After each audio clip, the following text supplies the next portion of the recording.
All right. So we'll go ahead and get started. Hello. Thank you for coming to Baddies and Tech TryHackMe Night. Tonight we are continuing on our junior penetration tester path where we were going last week. We went through the walking in application. This is where we reviewed how to use developer tools to be able to do certain things and look at certain websites and endpoints that are being hit from a from a different perspective. Tonight we're going to go over content discovery. The content discovery room. We're going to learn ways of discovering hidden or private content on the web server that could lead to a new vulnerability. That being said, we're only going to go up to task 6. There's 12 in here. So next week we'll go 7 through 12. I do want to let you know that I am recording. However, I'm only recording the screen and my voice. I'm not recording anyone else's voice. And in addition to that, I will ask questions, but please do not feel obligated or pressured to answer or respond to any of the questions. I can like answer them myself. It will sound like a one-sided conversation, but that's totally fine.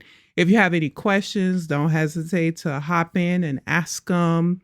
And again, I'm only recording my voice and the screen, no one else's voice. All right, so content discovery. When I think of content discovery, especially since we're going over websites, I think like that websites have different URLs and you can kind of navigate. Sometimes you can figure out what the URL should be if you guess. And let's see what TryHackMe says content discovery is. So we'll go ahead and get our machine started so we can have that up and running while we're waiting. So content discovery. What is content discovery? First, we should ask, in the context of web application security, what is content? Content can be many things: a file, a video, picture, backup, a website feature. When we talk about content discovery, we're not talking about the obvious things that we can see on the website. It's the things that aren't immediately presented to us and that weren't always intended for public access. This content could be, for example, pages or portals intended for staff usage, older versions of the website, backup files, configuration files, administration panels, etc. There are 3 main ways of discovering content on a website, which we'll cover manually, manually, automated, and OSINT, which stands for open source intelligence. Start the attack box by clicking start attack box in the machine on this task. All right. What is the content delivery method that begins with M? So we know that we have 3 main ways of discovering content: manual, automated, and OSINT, open source intelligence. So we're going to guess that that's manual since it starts with an M. Hooray. What is the content discovery method that begins with A? That's probably our automated content discovery method. And then we have, what is the content discovery method that begins with O? So that's going to be OSINT, our open source intelligence, which TryHackMe describes here as the act of gathering and analyzing publicly available data for intelligence purposes. So that's information that you can see on the clear web that's accessible. You probably won't have to pay for it. It's not locked behind paywalls and stuff like that. So we have here manual discovery of robots.txt. There are multiple ways we can manually check on a website to start discovering more content. The robots.txt file is a document that tells search engine which pages they are and aren't allowed to show in their search engine. results or ban specific search engines from crawling the website altogether. It can be common practice to restrict certain website areas that are so they aren't displayed in search engine results. These pages may be areas such as administration portals or files meant for the website's customers. This file gives us a great list of locations on the website that the owners don't want us to discover as a penetration tester. Take a look at the robots.txt file on the Acme IT support website to see if they have anything they don't want to list. To do this, open Firefox on the attack box and enter the URL. This URL will update 2 minutes from when you start the task machine. Okay, where is our attack box? I can never remember how this works. Oh, I forgot to start it. Well, here we are. I completely I knew I forget something. It's always something. It's either the attack box or the this one right here. I keep thinking the machine is the attack box, and yeah. Okay, so we're going to go to this robot.txt file from our attack box, which is on our TryHackMe VPN or network, and we'll be able to see what's there. The robots.txt file, I think, is very interesting because of what its purpose is. So that could be a really good file to always look for or search into when you're doing your pen testing engagements. All right, we're going to let that start. Does anyone have any questions or comments? I know we just started, so it's totally fine.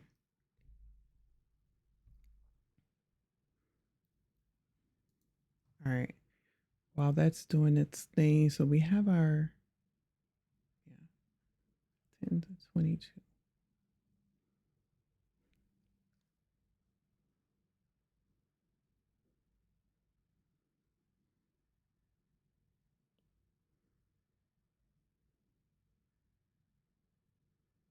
Okay.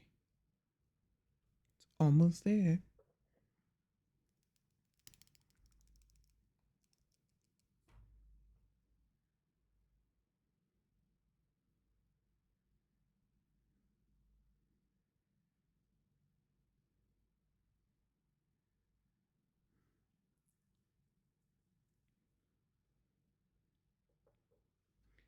All right, so we almost have the box launched, so that's great.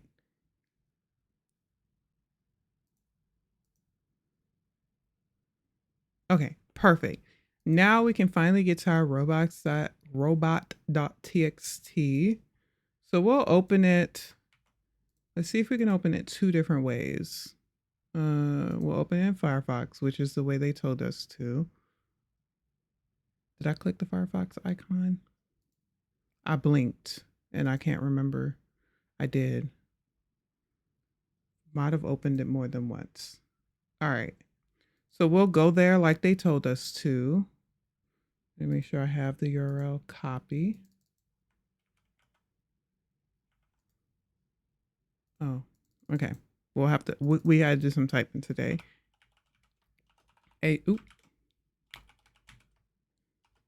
What's our IP address? 10.10.255.22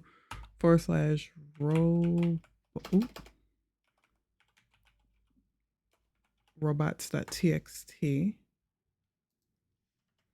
10.10.255.22. This URL will update 2 minutes from when you start the machine in task 1. Oh, it's not HTTPS. It's almost like a automatic thing.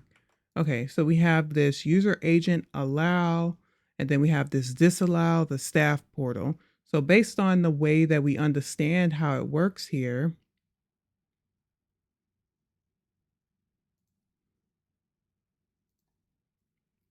we can just based on that, we can understand that this disallow is telling the search engine to not display the staff portal in Google when people search for our website.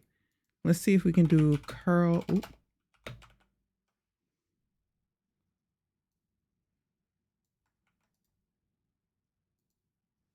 Well, I guess we still have to do some typing.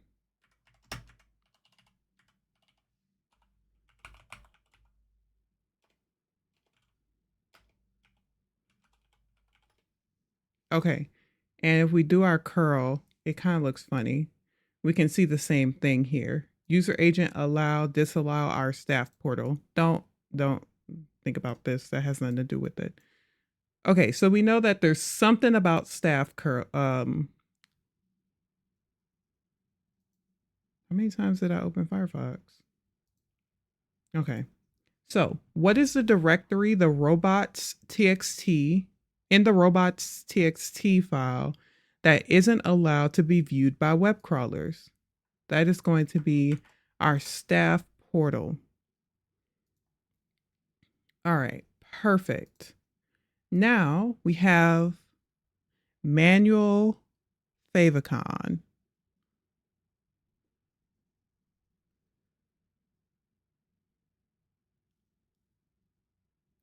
The favicon is a small icon displayed in the web browser's address bar or tab used for branding a website. We've seen these before. Well, I can't say they used to be. They're usually up here. We've definitely seen them before. Okay, right here. Got the little TryHackMe cloud with the numbers on it, and ours does not have anything. Sometimes when frameworks are used to build a website, a favicon is that is part of the installation gets left over, and if the website developer doesn't replace this with a custom one, this can give us a clue on what framework is in use. OWASP hosts a database of common framework icons that you can use to check against the target's favicon. Let's see. Oh, okay. I see. Okay. Once we know the framework stack, we can use external resources to discover more about it. See the next section. Okay, we have a practical example here. On the attack box, open Firefox. On the attack box, open Firefox and enter the URL. This. I hope I let the copy thing do what it needed to do. Okay. Didn't want to have to type all that out. All right. So we got our welcome to my webpage coming soon with some kind of little CGI up there. Here, you'll see a basic website with a note saying website coming soon. If you look at your tabs, you'll notice an icon that confirms the website is using favicon.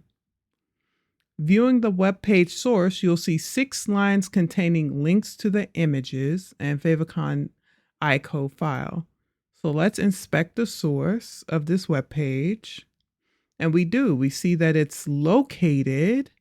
We have our HTML document, and we see that the image is referencing this specific location. Oh, I think I might have did I click on it? Right here. It's an image, JPEG, and it's at this location.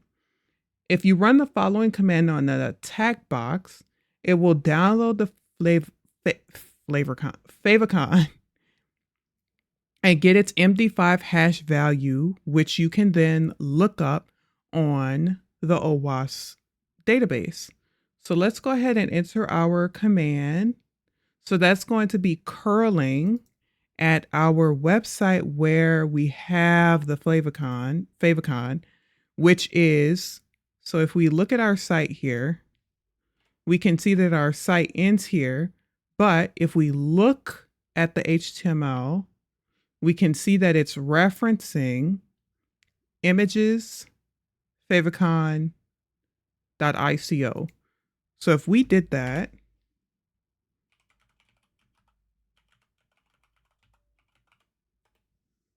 we bring up this web page. So that's how we know that it's at this location. And then we have MD5 sum. So let's go back. Let's get our URL, which we have here because I clicked on it earlier. And then we're going to bring up our curl command.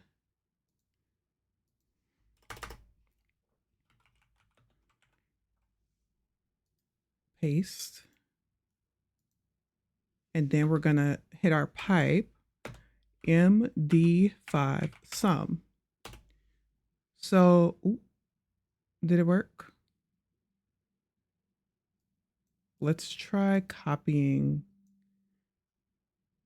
there. Oh, I misspelled sum. Maybe I should put my keyboard straight and I won't have typos. Okay, perfect. So now we have our MD5 sum of this favicon, our hash value, our MD5 hash of this. And then they want us to go onto the OWASP website, which we have open here, and search for it. So let's go ahead and copy. And we're going to hit a cute little Control F. And then we have this right here, CGI IRC 05059. Okay. Note, the curl will fail on the attack box if you are a free user, in which you could use a VM if your hash ends in. Oh, okay. So they're just showing us a different version. What framework did the favicon belong to? So based on our little Control F, we can see that it belongs to CGI IRC.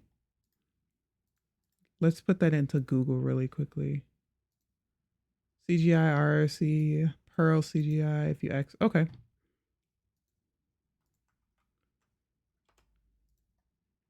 Perfect. So now we have manual discovery of sitemap.xml. And I guess we can kind of guess what XML is based on just the ending. Unlike the robots.txt file, which restricts what search engine crawlers can look at, the sitemap XML file gives a list of every file the website owner wishes to be listed in a search engine. These can sometimes contain areas of a website that are a bit more difficult to navigate to, or even list some old web pages that the current site no longer uses but are still working behind the scenes.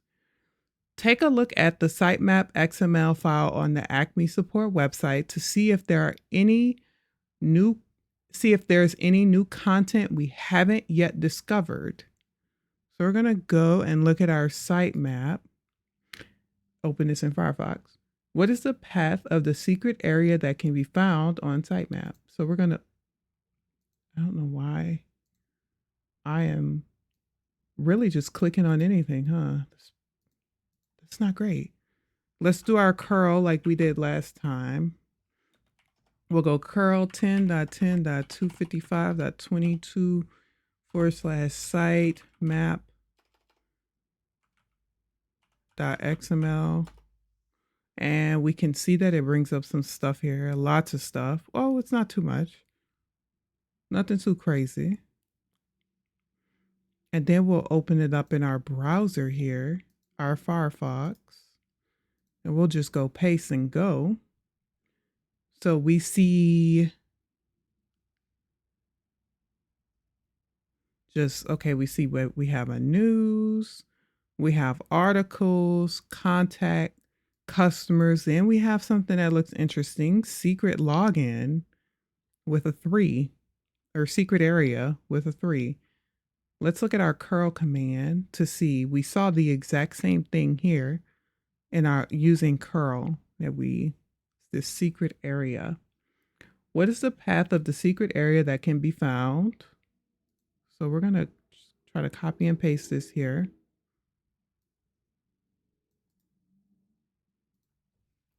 In an XML sitemap. Perfect. So these are just all like, let's go to article and see what comes up.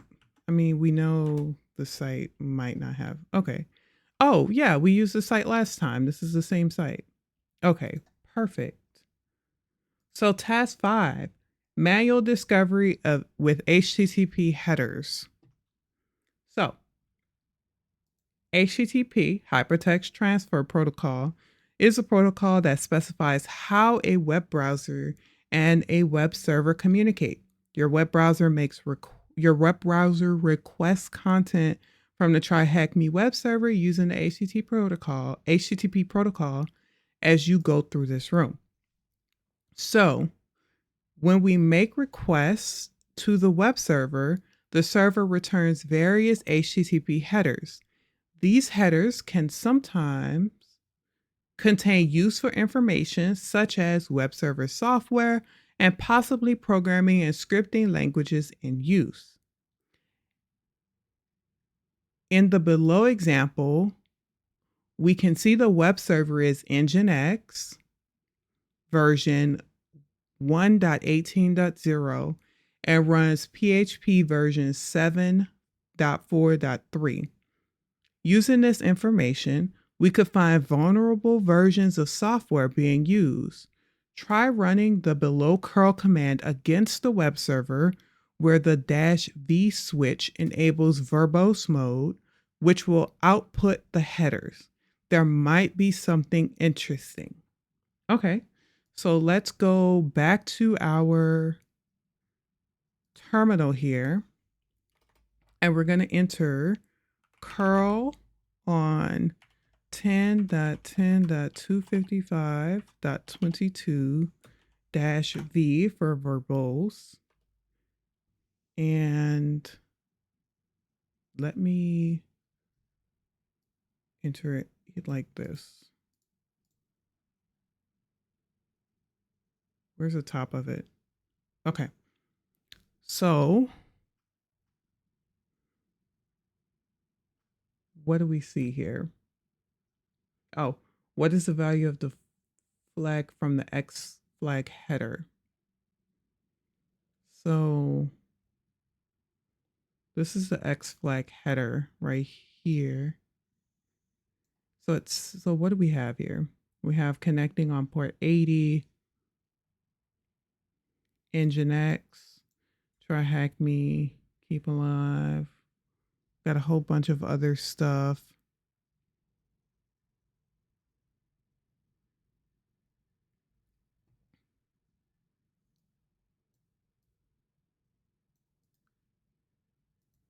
All right, well, this is a new home page. And that's just all the HTML that we had from this same site that we used last time. Okay.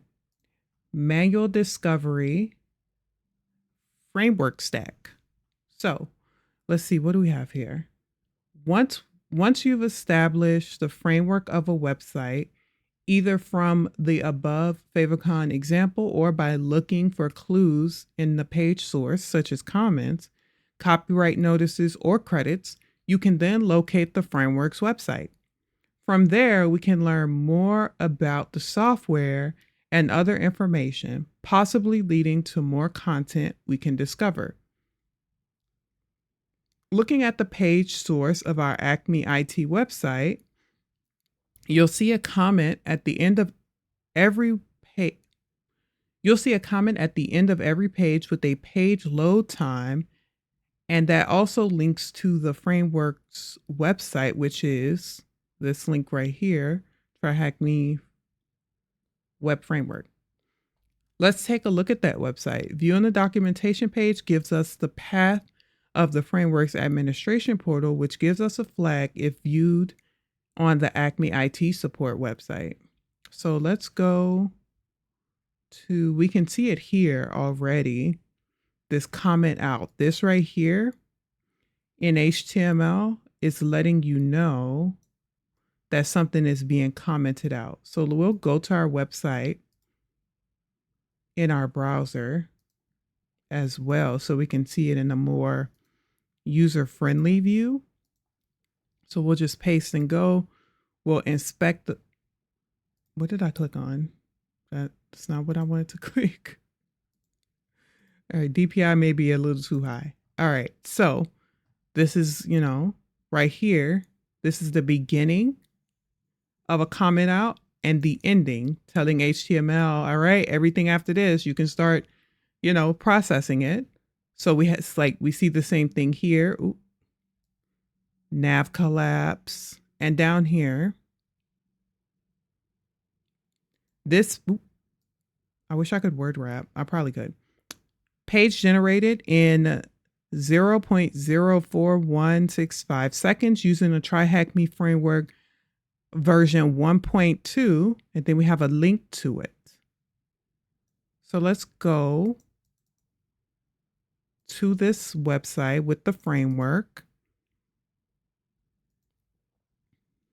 All right.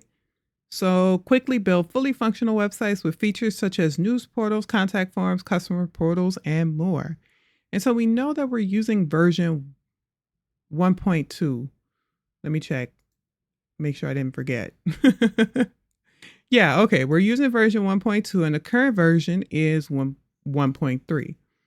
So they told us to look at the documentation page. The documentation page for the framework is pre-installed on your website's administration portal. Once you've installed the framework, navigate to TryHackMe framework login path on your website. You can log in with the username admin and password admin. Make sure you change this password. All right, so let's go back to our website, which is our 10.10.255.22. And then we're going to see what's here. Okay, so we have some information here. It looks kind of cool. We're logging in with what they told us to. I guess we did not change the password on our website from admin. What is the flag from the website's administration portal? TryHackMe change default credentials. All right. Perfect. So now that we did that, that was really interesting. We learned quite a few things here. We learned the use of robots.txt, favicons, and sitemap XML. Those were really interesting and super informative. Super informative. Robots.txt being what the search engines can or cannot show up on, in the search engine. If you don't want the admin portal to show up, that's great. You put it in the deny, like how we had here, staff dash portal was denied for web crawlers to be able to view it. Our favicons, which are just the brandings, but we can also use that to figure out what version of a framework a website has. And we had sitemap XML, which is like everything in a way. All of the different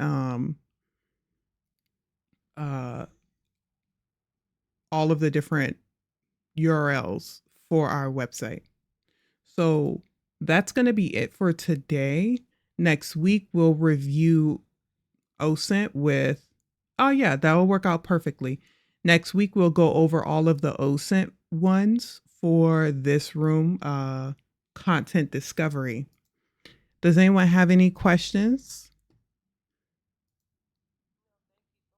Yeah, of course. Have a good night. All right. Bye-bye.